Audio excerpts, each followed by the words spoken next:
Last week, we talked about the sensual emotions. The sensual emotions that are tied to the pleasure and pain centers of the brain. To perceive pleasure is to feel glad. To perceive pain or loss of pleasure is to feel sad. To anticipate pain or loss of pleasure is to feel scared. And to anticipate pleasure is to feel desire. These emotions are automatic. They interrupt our thought. They start in the limbic system. The thinking cortex of the brain is unnecessary. Thinking rationalizes sensual emotions and tries to make them go away or justify them. Today, we are talking about moral emotions. This is a different class of emotions. Moral emotions require thought. Throughout our lives, we develop theories of what should and should not be. On a basic behavioral psychology, operant conditioning level, different behaviors that we randomly do elicit pleasure and pain. And our brain tries to detect patterns so that we can increase our pleasure and decrease our pain, so we can make our world more predictable. We like predictability. We become attached to it. Predictability is right, and change is wrong.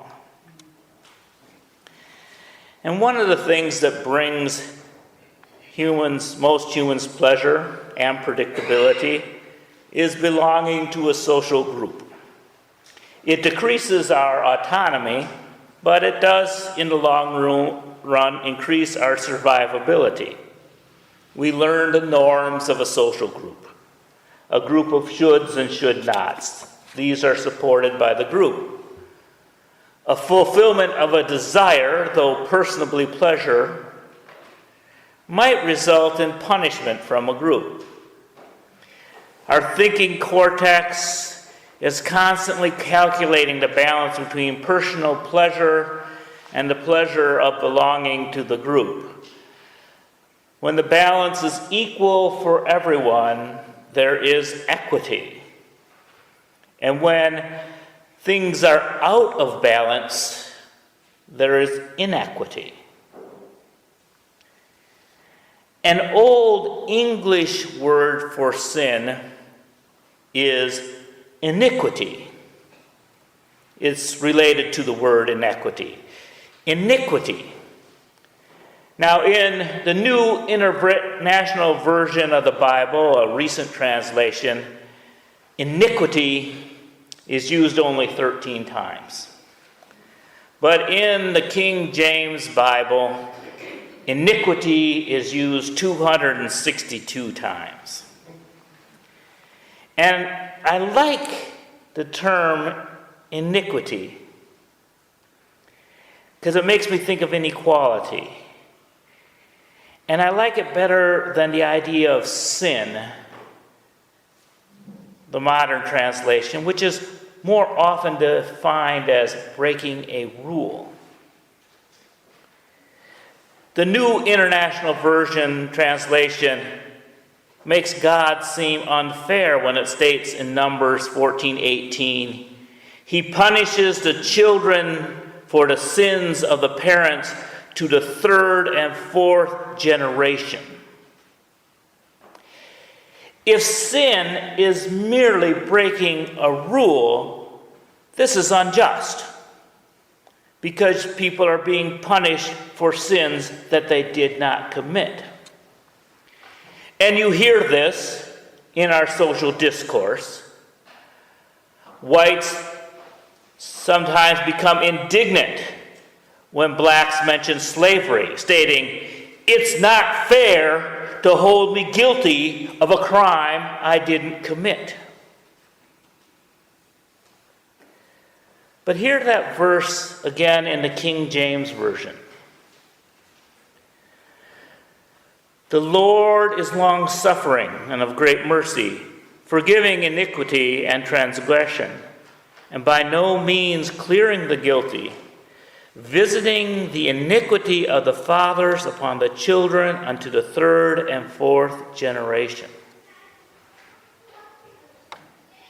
The iniquity of our forefathers, the inequality of slavery and of Jim Crow, has been visited upon succeeding generations. Racism is the swamp of iniquity that we are floating in. Sexism is the swamp of iniquity that we are swimming in. Personal prejudice, personal sin are beside the point. Personal piety, making sure that you are pure and you don't have these prejudices, is fine, but it's like building a submarine. It merely helps you feel clean as you continue to float in the swamp of iniquity. We can try to wash our hands like Pontius Pilate, but we still live in the atmosphere of iniquity. Pompous piety does not wash away iniquity.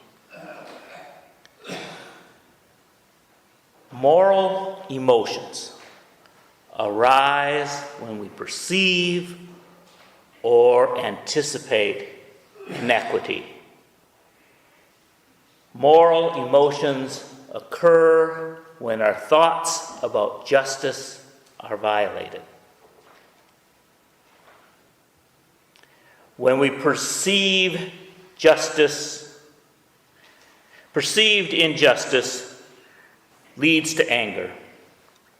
Anticipated justice leads to hope. Anticipated injustice leads to self-righteousness. And perceived justice is grace.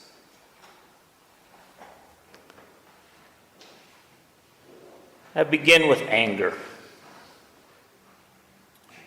Perceived injustice leads to anger. And there seems to be a lot of free-floating anger around our nation at this time. But I wonder if it's really anger. Because other things often look like anger. Fear can look like anger. As we talked last week, fear leads to the fight or flight response. Once a fight begins, it looks like anger. There's yelling, there's punching, there's all these things. A cornered dog is frightened and dangerous, and it looks angry, but it's really fearful, and it's not connected to a higher purpose. Desire can look like anger. When you really want something, it can look like anger. You watch sports, you can see it on the face of the competitors. They look angry. And the lust on a lover's face can look like anger. If you stopped and took a picture of it, I wouldn't recommend it, probably break the mood. But you know what I'm talking about, if you're lucky. The grumpiness of someone who just needs some sleep can look like anger. Intensity and yelling, even from the pulpit, can look like anger. But it's merely a strategy for fulfilling a want.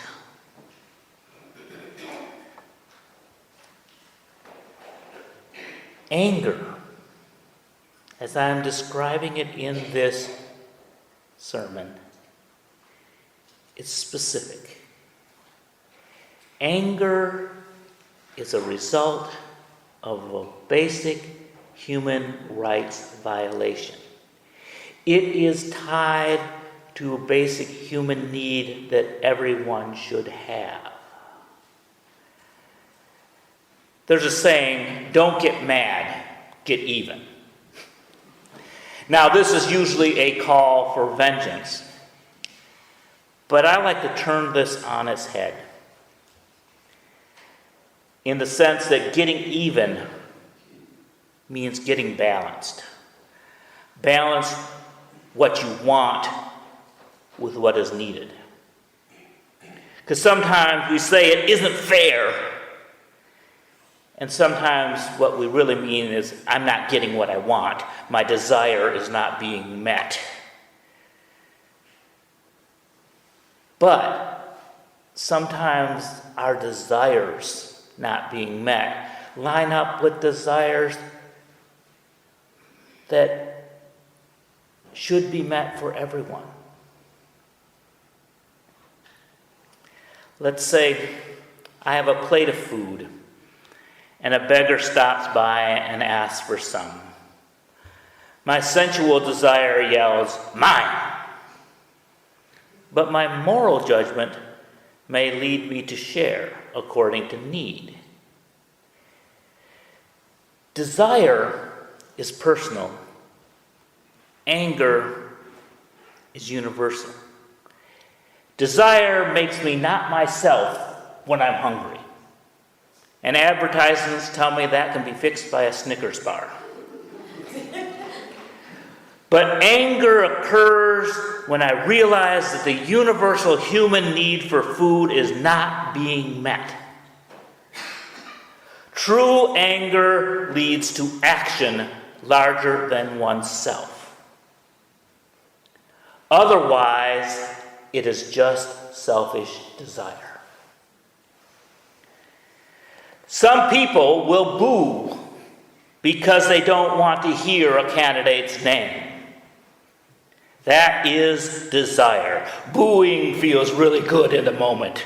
Boo! But the angry response is, don't boo, vote. Anger at injustice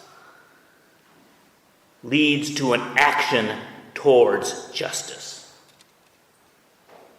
So when you're upset, ask yourself, is it fear? Am I having a visceral fight response?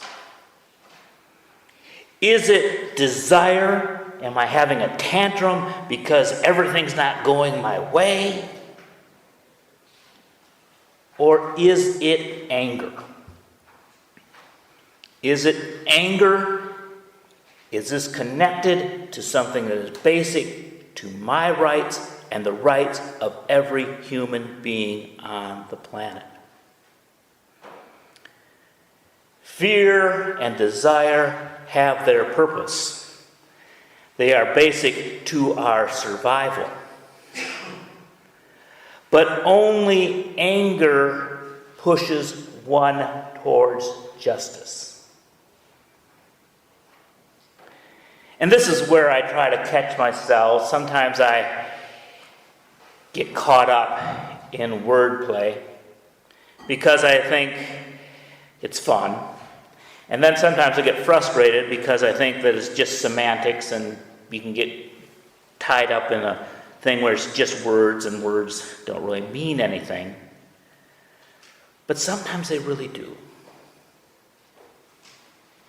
And this is why, just this morning, as I was reading this sermon, I made the decision to write this down in pencil at the base of this sermon. From this day forward, I'm going to refuse to fight for justice. I do not want to fight for justice because fighting is a fear response. A fight means that I want to destroy my opponent. and destroying another person cannot be just. But I will continue to work for justice, working to include the opponent, even the opponent that I might fear, even an opponent that I might be angry at. I need to work. Justice is work. It's not a fight. It's not enough to win an election. Elections come and go.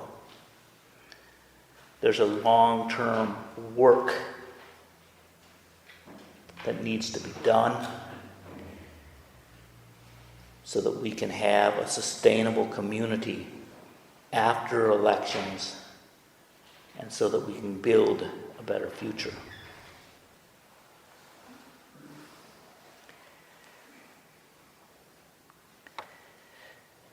So anger pushes one towards justice.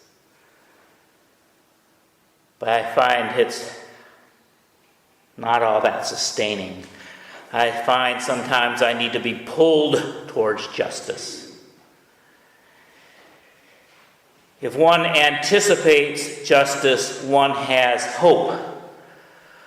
One has to believe that justice is possible. In the words of Gandhi, it is possible to live in peace. I love that phrase. I have seen very little evidence that that's true. But boy, it's an act of faith. I say it, and I hope that it's true. And something about those words, hearing those words, it is possible to live in peace, gives me courage. Gives me courage to overcome fear. It sustains me when battles are lost, when there's war after war that I protest and the war continues anyway.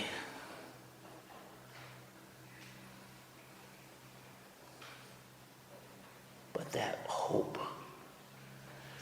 that belief gives me the courage to continue. Lincoln said, "Let us have faith that right makes might, and in that faith, let us to the end dare to do our duty as we understand it." For some, that faith is in God. For some, that faith is in humanity, or some great principles such as peace, or justice, or beauty. Something that says, yes, it's worth it. It's worth it to create and continue. All of us are capable of doing great things whenever something pulls us beyond ourselves.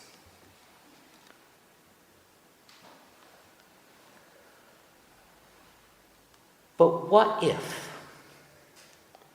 someone does not believe in equity and justice? This results in self-righteousness. Think of it. Any true believer in God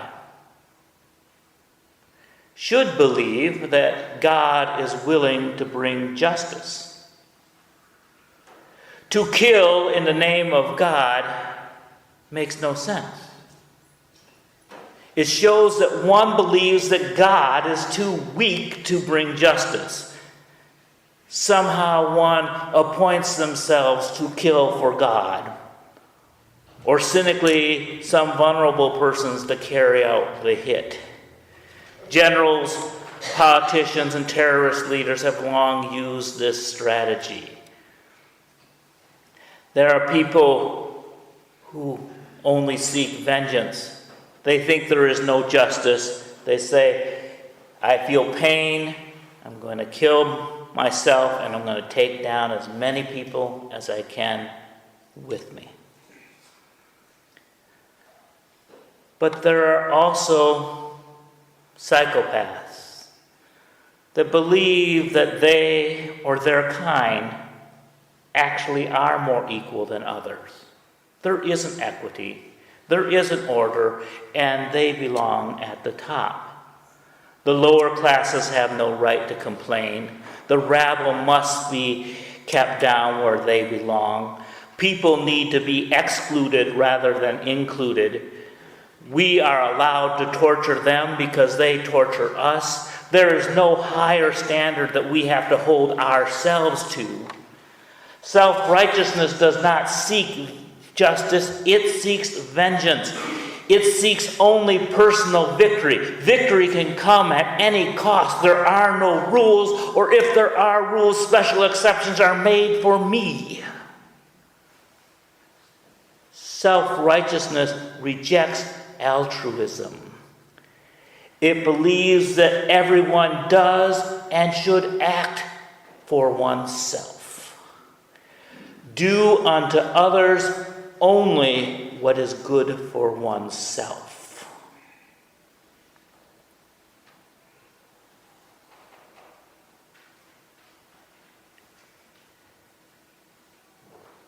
Which leads me to grace. Perceived justice is grace.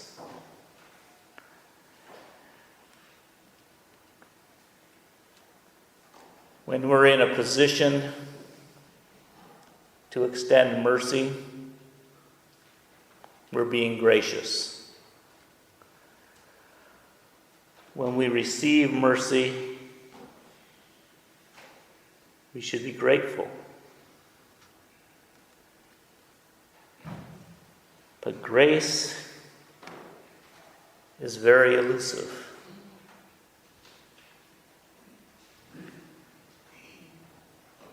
I find myself in my sensual emotions often feeling sad because I see all the losses around. On my moral, emotional level, I feel angry because I think those losses need to be corrected.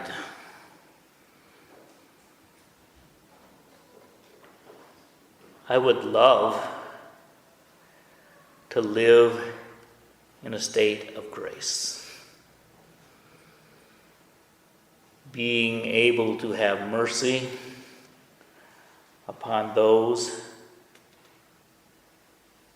who are taking a wrong path.